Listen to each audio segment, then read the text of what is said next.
From a bench outside the castle in Owings Mills, Maryland, it is the Banner Ravens podcast. Paul Mancano, cheek to cheek with Jonas, Shaffer, and Giana Han, hip to hip. We are squeezed in. What kind of cheek are we talking? I don't know. We are Jonas, squeezed. I knew that was going to come out of your mouth. We are squeezed on a bench here, right outside the Ravens practice facility. Guys, I have never felt closer to you physically or emotionally. We are here to talk about the Ravens OTAs, what we have seen and heard. If you are watching live on YouTube or on X, give us a thumbs up, give us a like, tell us how weird this looks. And if you're listening to it anywhere that you get your podcast platforms, write us a 5-star review and I'll read it out here on the show. We are so glad to be joined by our Who's Got It Better Than award winner today, which is Giana Han. Giana, thanks for joining us here on the Banner Ravens podcast. It's been a while. I know. Nothing gets me emotional like OTAs, though. Really? It's the perhaps is this the lowest energy event of the offseason, guys?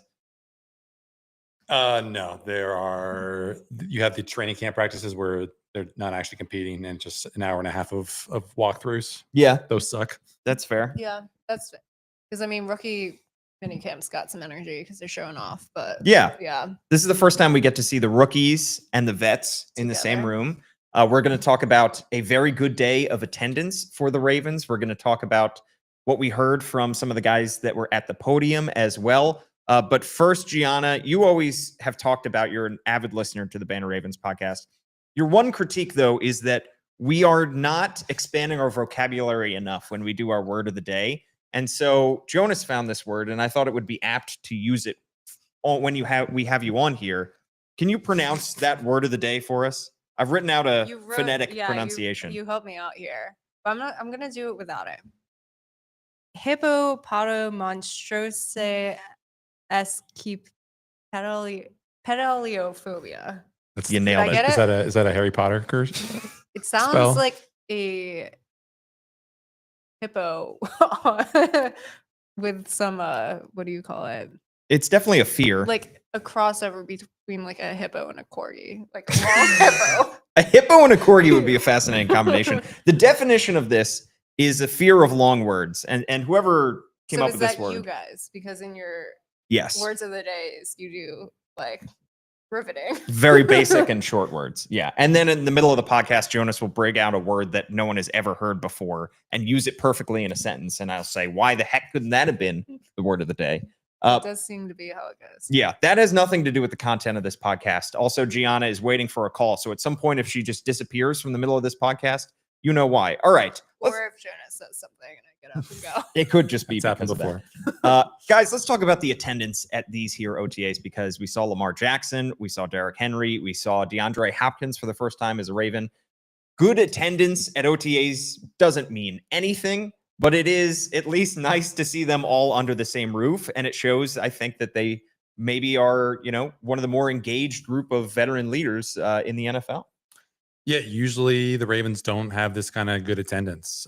Usually it's closer to double digits, if not far more than double digits of veterans just not showing because they have their own offseason workout plans and they would rather be working out in New Orleans or Ohio or California than in Owings Mills. But They don't Only only the- here and beautiful, Yeah, beautiful beautiful rainy sunny. Owings Mills. where we had to practice indoors today because there was not any shelter from this rain. But it was interesting to hear there are only like 5 guys missing, and it seemed like the only 2 veterans who might have just been choosing to work elsewhere were Kyle Van Noy, who's obviously in the last year of his deal, and maybe this is a leverage play, but probably not. And then Jacob Hummel, the very lowly paid inside linebacker, who's probably just doing his own thing somewhere. But they said that the way that last year ended was kind of a wake-up call for them in terms of getting the whole gang back together this early. I guess that's plausible, but they've suffered a bunch of different traumatic end-of-season losses, and it hasn't really compelled them to attend in as great a numbers as they did today. But maybe there was just a certain point, a breaking point with these guys, that the veterans called them all together and said, "Hey, if you want to be on your then you got to go to a camp." I think one of them, Isaiah Likely was asked if that was the case, and he didn't really give a straightforward answer about whether there was this kind of clarion call from the vets to go to Baltimore. But it helps us that these number of guys are here. It helps the Ravens. It helps the coaches. So we're going to see these guys more than we expected. It sounds like with the Ravens opening up the next week of practices to more than one practice. So we'll see if this attendance holds. Yeah, and it's this week and next week and the following week for OTAs before they have mandatory minicamp after that. So we're going to be seeing a lot of these guys. And, Isaiah likely did confirm this was the first day of Lamar, though, because we only knew we didn't see him in social media posts yesterday. It wasn't open yesterday. But Isaiah has been calling Lamar out recently, maybe for his pitching. And he, made a comment about how nice it was to actually have Lamar out there today, or finally have him out there today. Yeah, definitely better than the alternative, I think you could say. In terms of what we saw from the different units and the way that they were structured, was there anything in particular, Jonas and Giana, that stuck out to you guys in terms of who was running with the first team, second team, third, and so on? Well, Paul, we can't really say a whole lot about that. We kind of have our lips tied with a little bit of that. It's probably not, speaking out of turn to say that TJ Tampa is still a cornerback. The rumors of him moving to safety, at least so far, appear misguided. He was lining up a cornerback just like we all kind of expected him to. Weren't a whole lot of other surprises. The offensive linemen were about where you expected them to be. The linebackers were about where you expected them to be. This is not really the point in the calendar, I guess, where you start experimenting, because you want to have these guys working on a foundation, and you can't set that foundation without the kind of legwork that you get done in May and June and July. So I think if we see some tweaking positionally, it probably won't be until maybe minicamp, early in training camp. Well, prior to the draft, Eric DeCosta had said that they felt comfortable running at least starters with the team that they had, and I think that holds true. Also, I don't think it's out of turn to say Starks and has to fill in for Darius Washington, because we all know that he is hurt. So other than that, it's pretty set who the starters are. It's more who's going to lose their job than who's going to win the job. Of course, there's still the open guard spot, but it really is no one's going to win or lose in OTAs unless they suffer a season-ending injury or do something absolutely egregious. But it is interesting that holds true. It's pretty much who you would think is out there. Yeah. And we Ravens might be getting back our Darius Washington closer than we thought. Yeah, he apparently is telling Harbaugh that he'll be back in November. Achilles tendon can be a very, very long recovery. And Harbaugh did kind of put the asterisks of he says he's going to be back. We don't actually know what that means. We don't know, what he'll look like. But Darius did come back pretty fast from some other injuries. And as he emphasized, this kid's a dog. He has suffered so much. He went undrafted. He's had multiple very long injuries, long recoveries, and he's made it back all the way to a starter. So he said, if he makes it back, this is a kid who just deserves everything. Yeah, a guy who has had a lot of injuries, unfortunately, affect his young career, and finally got the opportunity to be healthy and to play a lot last year and made the most of it. I wonder, though, if it sounded like John Harbaugh wasn't banking on him coming back in November or December or whenever it would be. And I don't think it would necessarily be smart to not address the safety position further, whether that's a veteran that they can get off the street, a minor trade, something like that, waiting until other guys are cut from rosters to pick somebody up, because it's an Achilles tear. I mean, to undergo, that kind of serious tear and that kind of serious injury and then be able to make it back by November would be remarkable. I'm not thinking that it's a likelihood. So I think that, the Ravens should still proceed as if Darius Washington's going to be out for the season. And one thing to note, since they haven't added a safety yet to make up for that, they have Starks and they have Hamilton, but Bo Braid and Sanusi Kane will be trying to prove themselves. So important to note that Bo Braid is now, if you're following along, Bo Braid now has Sanusi Kane's number, and Sanusi Kane now has Brendan Stevens' number. So Braid is 28 and Kane is 21. So that could get some confusing if you're following closely. Yeah, and make sure you exchange your jerseys at some point. In terms of the new guys, not a whole lot of new faces on this team so far, but DeAndre Hopkins is obviously the headliner. Got a little glimpse of him today. John Harbaugh said afterwards that he's going to be their big-bodied, tough, contested catch receiver. And from everything that we've heard from Lamar Jackson on down, they expect him to be a large part of this offense. Yeah, and he looked good today. I mean, obviously he made enough catches yesterday to fill a 30-second sizzle reel that the Ravens put out on social.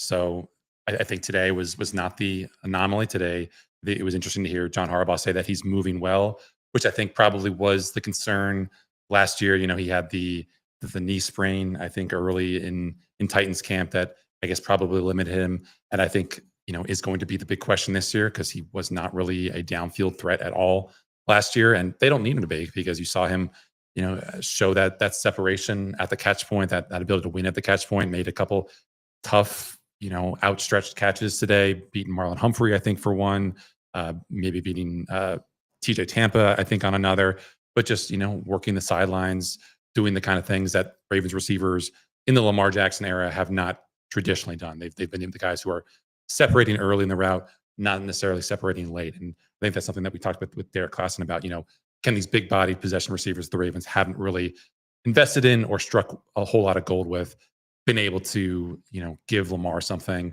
downfield or past the sticks and just turn these 50-50 balls into 70-30 balls. Yeah, and even Devontae Walker was flashing a little bit, on the first day of media showing access. off against Jonas Shaffer. Yeah, almost ran into Jonas. That was cool. Or Jonas was showing off his reflexes. So- Got out of there just in time. So he caught a pass in the end zone where you were standing. I was not here for this. I'm sad I missed it. How quickly did you get out of the way? Did your fight or flight instincts kick in there, Jonas? He just brought his hands up. Threw up. Yeah, it wasn't a Lamar throw. I think if it was a Lamar throw, he probably would have let him a little bit more away from me, just out of respect for my journalistic credentials. But this was Cooper Rush feathering a nice pass to him in the back of the end zone. I think Devontae's got both feet in. I didn't react as quickly as I probably should have because I was trying to see if he got both feet in. It's important. Yeah, and then you threw up the touchdown. But you also, Hands. you could have provided more cushion. Instead, he ran straight into the He- doors. He didn't run Absolute straight into the doors. He got pushed into the doors and made a big sound. But yeah, I tried to make it look like I got hurt so I could get some charity from the Ravens PR, but they were not buying it. Yeah, that's a tough sell there. But just in general, he was making plays, on the sidelines. He was getting open on crossing routes. Doesn't really look like he's changed his body. He's still kind of the skinny, speedy guy, but just they need him to be a guy who, is better than Steven Sims. Like I think we all forget that last year when the Ravens had injuries late in that loss to Buffalo, Devontae Walker was not on the field. And that was kind of surprising because the guys who were on the field were late season pickups instead of him. Yeah, like Anthony Miller, who is back here again. And you would like to see Devontae Walker take a step forward as a 4th-round pick last year. Only had that one catch last season. This is a group that is getting Zay Flowers back. He was there as well today. And on the defensive side, I want to talk about Odafe Owe because he spoke with the media as well and looked large and said he has gotten larger. He said he went from 245 at the end of last year to about 265. That is a lot of weight to gain in a small amount of time. No, not really. Not too much? No? I'm just making a joke about my own experiences during COVID. A lot of peanut butter and banana sandwiches that made me put it back on the LBs. You have mentioned these peanut butter and banana sandwiches. This is good weight. I'll say that, Jonas. It certainly seemed like it. A guy who took a massive step last year, but he said he was a little bit dissatisfied with how things ended. He said as soon as that game ended, he realized, I got to get bigger. I got to get stronger. And somebody who has always had a good time getting off the line of scrimmage, the ability to beat blockers, but it is bringing down the quarterback that he has struggled with. And maybe that extra added strength will help him do that. Yeah, Odafe is a little bit soft-spoken. I guess I'm not really one to talk, but he was especially soft-spoken today. So I didn't hear everything he said. I know, like you said, he said that last game. He just didn't feel like he played the way that he thought he could. So he said he went straight to Miami and just started eating.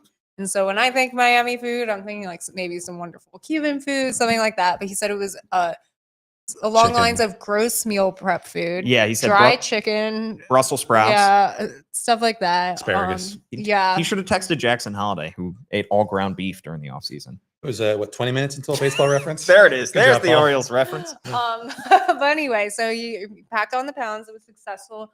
As comes with any player, the worry is if you put on weight, do you lose the speed, right? Because one of his things that got him drafted was he's an athlete. He's explosive, he's powerful, but he's also fast, he's agile. And he said that as of like today, he didn't notice any difference in his own speed, in his own get off. It's powerful, but he still is light of foot. So that we'll see how that carries through, more than just a few days back on the field. But as of right now, all things positive, and he certainly, Devontae looks the same.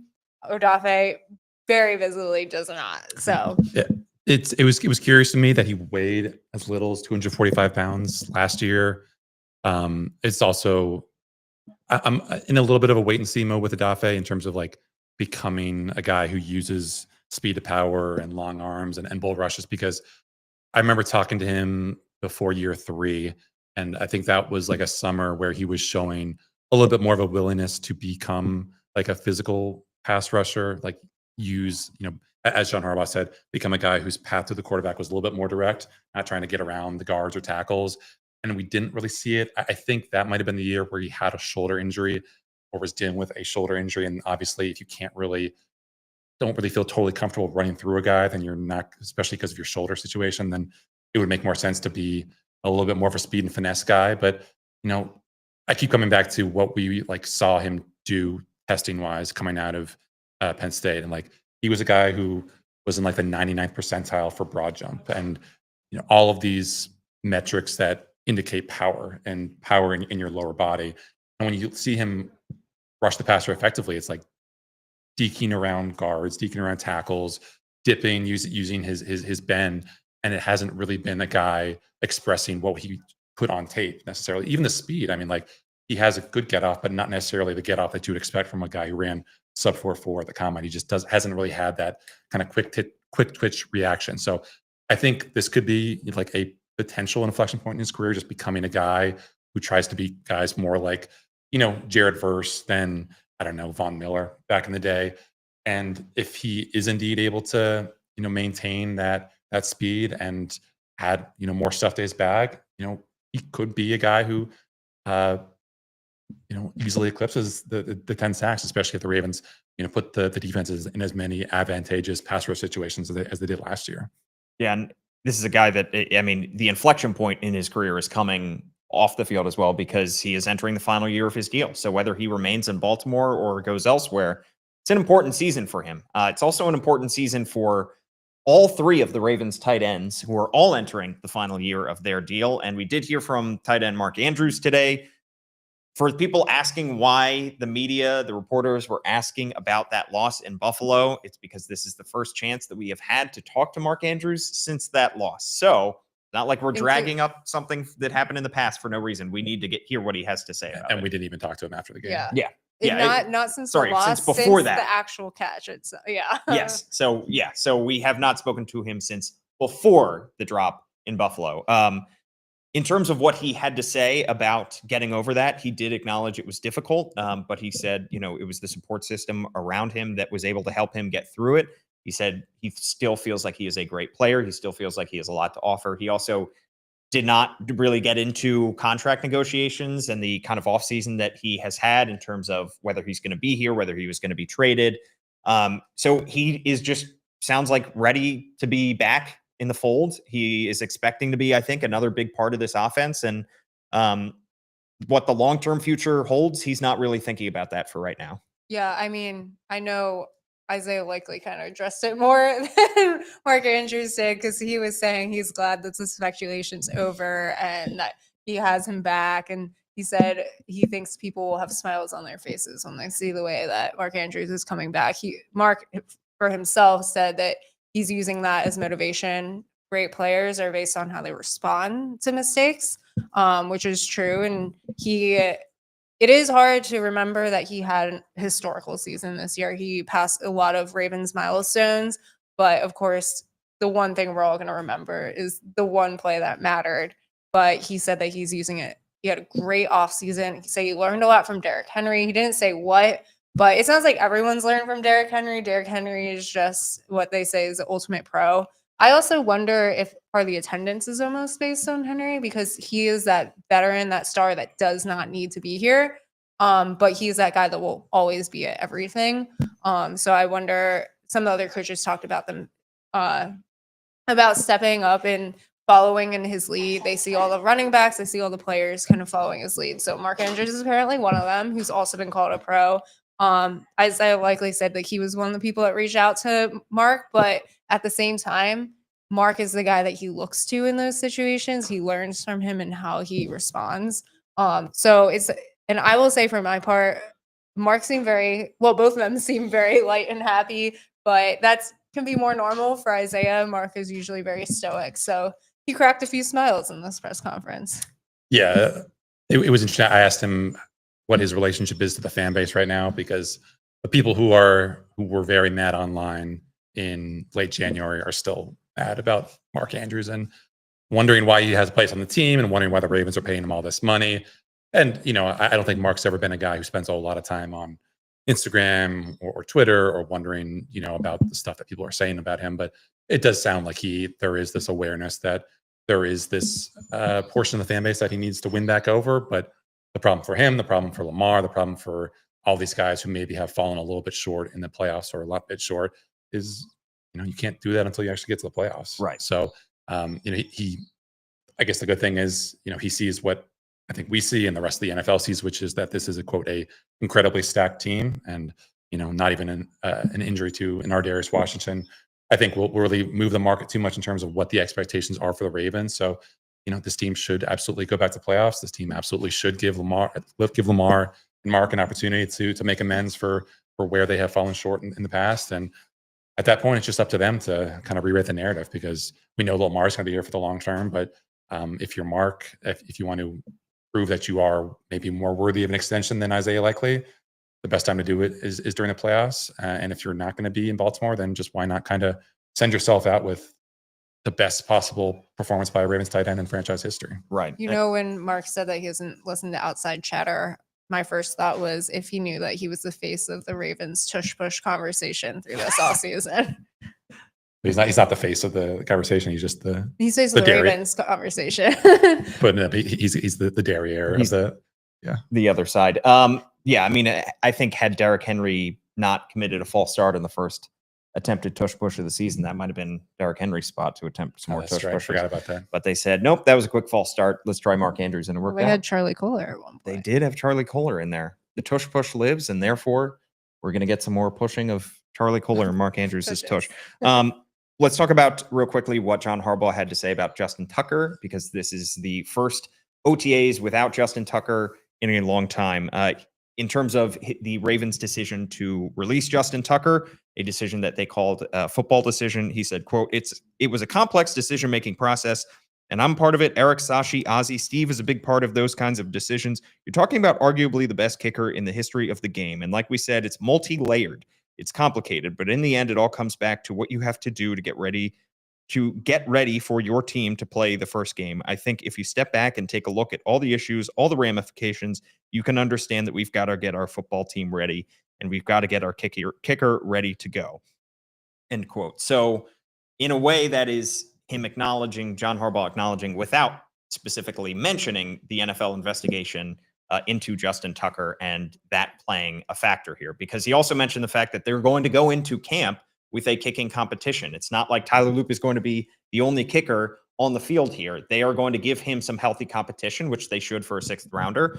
But ideally, if nothing had gone wrong and nothing else had come out of any reporting this past offseason, you would have a sixth round rookie and Justin Tucker competing against each other. So it doesn't make sense from a football standpoint to remove a member of a competition and arguably, like John Harbaugh said, the greatest kicker of all time from a competition that surely he could be able to win. I think there's an argument. You could say that issues stem from that last season because it was his worst season of his career. However, when he then said the ramifications, a bad season doesn't have ramifications. That has to be alluding to the allegations of the massage therapist, and which Tucker has denied.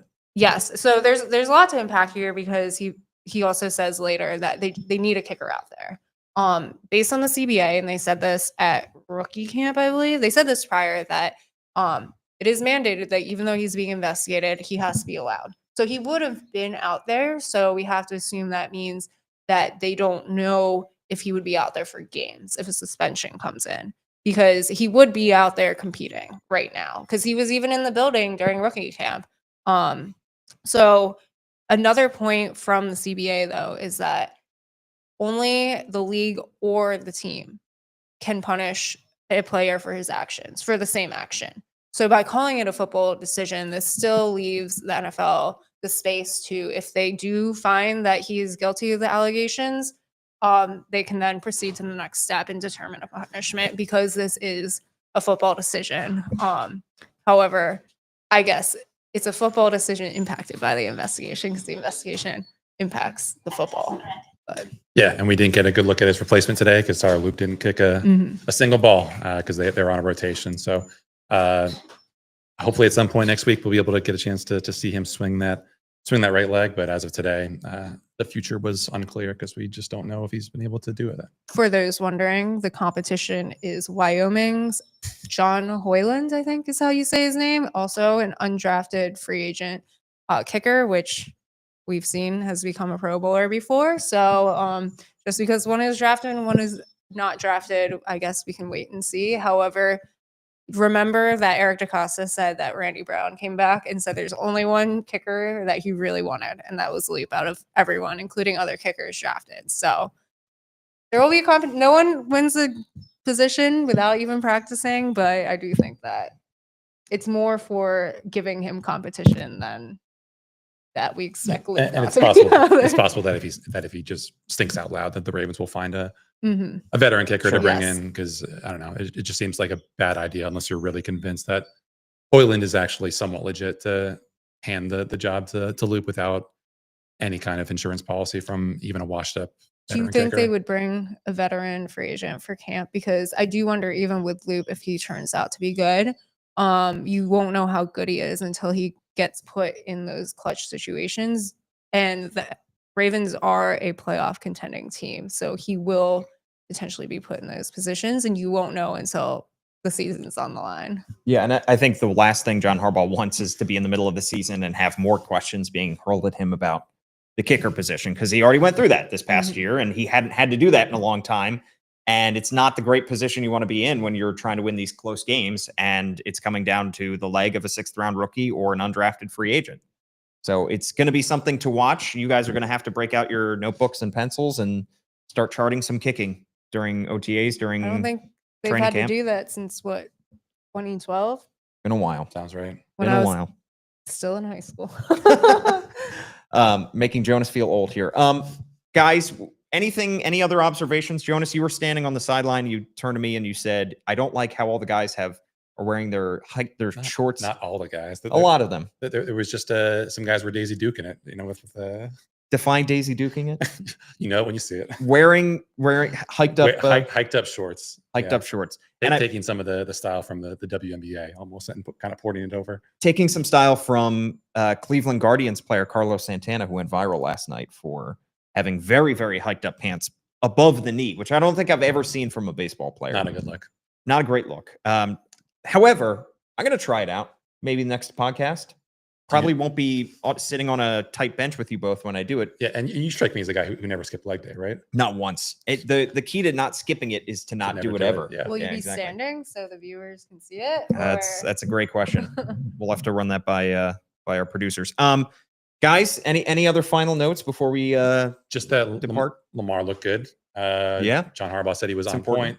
I think I had him like 11 for 12 and 11 on 11. And again, it's non-contact. There's not really a pass rush, but you do have the cornerbacks and safeties and linebackers, dropping in coverage and playing in coverage with a reasonable amount of physicality. You're not going to have them, kind of going up and contesting for jump balls because of the possible injury risk there. But he did a good job spreading the ball around. It wasn't just all checkdowns. He was throwing the ball over the middle. He was chucking it deep. He was, giving guys a chance to go out and get catches. And for the most part, they did a good job. Tylen Wallace made a couple nice grabs. Obviously, we talked about D-Hop. I don't think Bateman caught a pass today, which was a little bit strange. Zay Flowers had the drop on the one incompletion from Lamar. But, the level of performance from Lamar to Cooper Rush's backup, I thought was pretty stark. Are you ready for a backup quarterback battle? I'm ready for a redheaded quarterback. That's the better question. That's a great point. Leary, I think, has like a red beard, right? Does that count?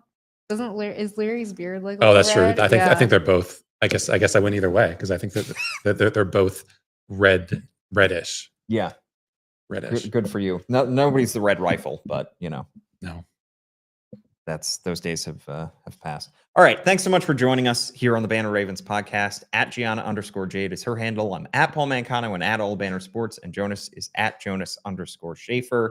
Like, rate, review, subscribe, and of course, subscribe to the Baltimore Banner. $1 for 6 months to read all of Jonas and Giana and Kyle Kuhn's great work, as well as they keep you up to date with all things OTAs. For Giana Han and Jonas Shaffer, I'm Paul Mancano. Thanks so much for tuning in. Hopefully we have a little bit more space next time we see you. We'll catch you next time.